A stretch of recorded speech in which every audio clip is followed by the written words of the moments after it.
Kendi Retak tak pernah menyangka, kekurangannya adalah manfaatnya.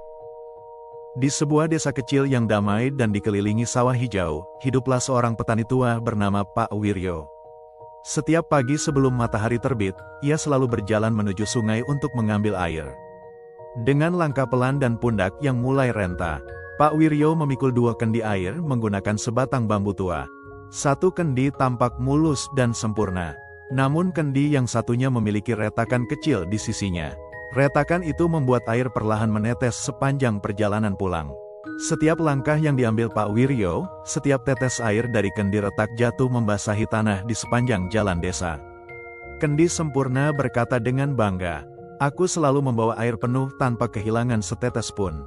Sedangkan kendi retak hanya diam menunduk malu. Malam itu, kendi retak merasa sangat sedih. Ia mulai merasa dirinya gagal, karena tidak mampu menjalankan tugas dengan baik.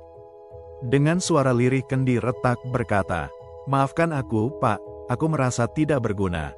Airku selalu habis sebelum sampai rumah." Pak Wiryo hanya tersenyum lembut. Lalu ia berkata pelan, "Besok pagi, perhatikan baik-baik jalan yang kita lewati."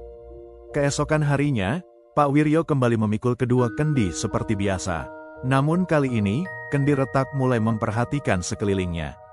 Di sepanjang sisi jalan tempat kendi retak berjalan, tumbuh bunga-bunga indah berwarna-warni yang bermekaran diterpa cahaya pagi.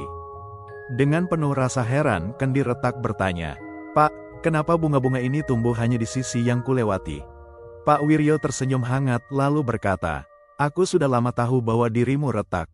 Karena itu, aku sengaja menaburkan benih bunga di sisi jalanmu. Setiap tetesan air yang jatuh darimu, telah menyiram benih-benih itu setiap hari selama bertahun-tahun."